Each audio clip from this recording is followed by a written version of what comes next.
Hey Abhyuday, it's great to have you with us today for Placement Talks. Here we try to give answers to people related to their placement questions and doubt they have. And it's success stories like yours that has helped us to bring it to this stage. So let's start this with you introducing yourself and your company. Okay, hi Avisi. Thank you for having me here. And so my name is Abhyuday. I'll just give a short, brief introduction. So I'm a final year student right now in the computer science stream at VIT Vellore campus. And there's a small trivia that I'd like to mention. Actually, I joined the campus as part of the electrical and triple E branch, electrical and electronics. And then in my first year, I eventually realized that computer science is what interested me most, or at least more than circuits and all those type of questions. So I applied for program migration, which is an option available for VIT students. And then I later got it changed from my second year onwards, and I started with my computer science journey. And since then on, yes, I have been part of a lot of clubs and chapters as well. And about my company, so I'm currently intern as a software engineer at VMware. So VMware is a company, if you're not aware of it, it majorly deals with cloud infrastructure environment and virtualization softwares. So that's mostly cloud part is what I'm working with, the cloud India team. And yeah, it's been around 4 to 5 months interning, and after 2 months, I'll be starting with my full-time offer at VMware itself in the same team. So that's all about it. Well, first of all, congratulations for your selection. And moving on, can you give us some details about what the selection and application process was like? How many people applied and like how many got selected? Yeah, sure. So VMware visited the campus. Actually, it was supposed to visit the campus in August. That's when we got the information regarding registering for the company. But then, due to some delays, it actually visited the online round. Happened in November, in the beginning of November. So, to talk about the number of applicants, firstly, everyone could apply. There was no like hindrance in applying, but then they shortlist on basis of their criteria. So I think around because all four campuses of VIT have their placement process together. So total of around 4,000 to 5,000 students had applied for the company. And then after that, for the online round, which is the first round in almost all companies, so they selected, because there were so many applicants, so they selected on the basis of CGPA cutoff as well as branches. So only computer science and IT branches were allowed to give the online test. And from what I've been told, they only took students who had CGPA of 9 and above, because there were so many applicants. So based on that, they allowed, I think, around 250 to 300 applicants to appear for the online test. And so that was the first round. And after that, they shortlisted, I think, around 50 to 60 students. Uh, so those many students actually followed the various rounds of interview process as well after the online round. So, from what you are saying, we can say it for sure that it's not something you prep for overnight. It's a whole process. So, can you please tell us what was your strategies and what were the resources that you found helpful through your journey? Sure. So, yeah, as you mentioned, absolutely, it's a very long process, the preparation part. I actually started with respect to programming and coding at the like properly started at the beginning of my third year, I think. First 2 years, I knew the basic languages and all, because as part of your curriculum, you are required to know more about it. But in the first 2 years, even I was not very sure of whether I want to go into the tech and software domain or not. I was exploring different parts out. But then in the third year is when I actually started my preparation properly. And to talk about the resources, so for students, I would like to suggest the most important resource is going to be Geeks for Geeks and LeetCode. Most of your seniors must have already told you. So this is where you can practice as many problems regarding, and data structures algorithms is something that is the most integral part of almost every interview that you're going to take if you're going for the software role. And so, yeah, I used Geeks for Geeks a lot, solved almost like 1,000 problems over 1 year. And then even on LeetCode, I solved a lot of problems. Then this is your basic interview preparation part. And then I also was involved a little bit with competitive programming. So that for that, I used CodeChef and Codeforces, and I used to solve some problems just like while I was preparing on those platforms as well.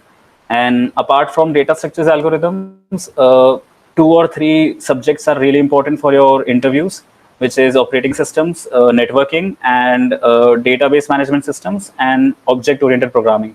So I think these 4 or 5 subjects are going to be the ones which will involve all the questions in all interview rounds. And for these subjects, Geeks for Geeks is going to be the best resource that you can use. So, as you talked about how important coding is for the whole preparation of interviews and getting a job, can you please elaborate more on how your experience was with the coding round of the interview process?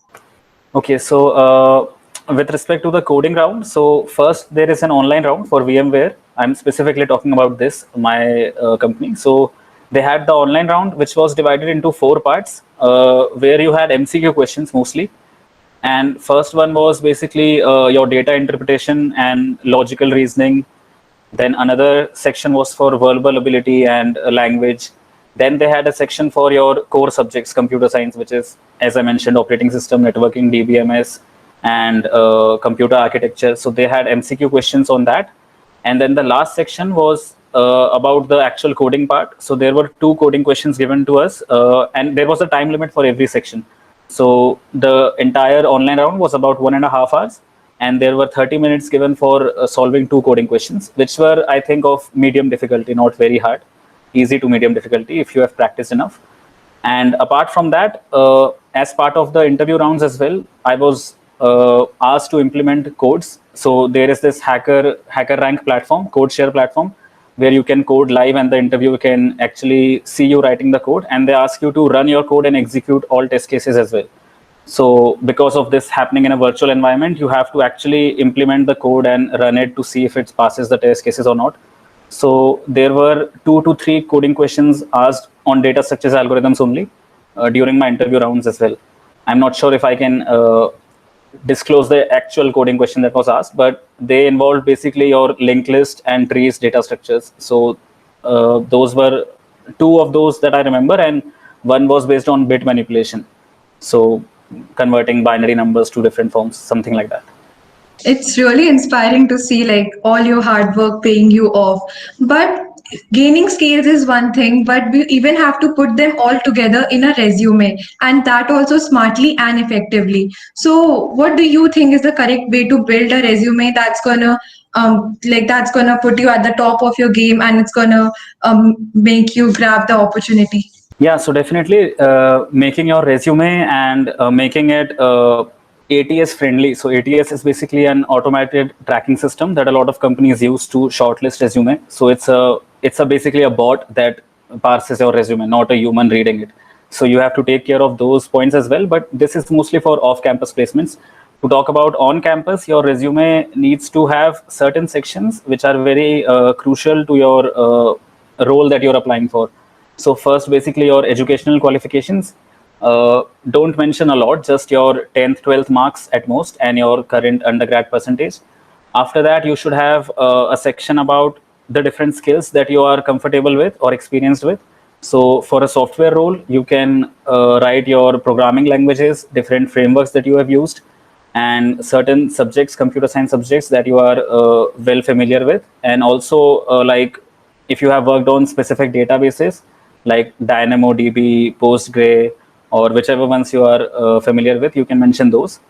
So after skills, another very important section is for your projects. And like for a fresher graduating, projects is something that they pay a lot of attention to, because later when you will be switching companies, you will already have your work experience for that company that you can talk about in detail. But right now you only have projects as a college student. So I would suggest make it at most like 3 projects. More than that is not at all necessary. But those 3 should be really, first of all, they should cover different array of technologies, and also should be well documented. Like you need to know every single thing about what you're mentioning, because it's up to you what you mention, but then they can cross question on it as much as they want. So mostly what happens is a lot of interviewers pick just one of those 3 projects and they grill you on that project as much as they can. So don't just copy projects from some senior or something. You need to be very well aware of what you have implemented in actuality. And other than projects, then there's an area of, if you have internships, then definitely do mention those. It's not mandatory to have a lot of internships, but it definitely helps. You can talk about your experiences, what you've worked on. So I actually had more of freelancing projects that I had done, not like a proper internship. I had one internship as well, but it was basically a startup that I worked for, so not very renowned internship. But then the freelancing projects was what I talked about the most. So that helped me as well. And other than that, I think if you have if you have been involved in coding competitions and contests, so you can mention your achievements in that as well, your ranks and different your profiles on different platforms. You can definitely share those hackathons. If you have won any hackathon, that definitely helps a lot. So yeah, your resume should ideally consist of these basic points. Well, thanks a lot. I'm sure whatever you have shared is going to help a lot of people, including me, to be honest. So, in the end, do you want to give some advice to all your juniors? Yeah, so one basic advice that I would want to give everyone, that I wish I had followed as well during my time when I had the time, was to not only focus a lot on preparing for placements and interviews. It's not that big of a deal. It will basically take you like 1 year of dedication is more than enough. That's required for almost every company. But in your college years, I would advise them to just try as many different fields as they can, because this is the very optimum time for you to know what your interest truly is. Don't just worry about getting a job or getting into a big IT company or anything. Just try as many different fields, different clubs, be part of different chapters, meet new people, socialize more, and yeah, try as many different areas that you can. And placements, your third, fourth year is going to be more than enough for you to prepare well. But do focus on your academics as well. Maintain a good CGPA. That definitely helps. Especially in VIT, you have the liberty of not attending classes, so you can exploit that and focus on areas that you are more interested in. So that's what I would want to suggest everyone, to just try as many different things and fail as many times, but just keep on trying new things, and you'll never know what you truly start liking. And placements and all will be taken care of. Just your third and second and third year will be more than enough. Well, whatever you said today was really insightful, and we are really glad that you could give us your time. So, thanks a lot for that.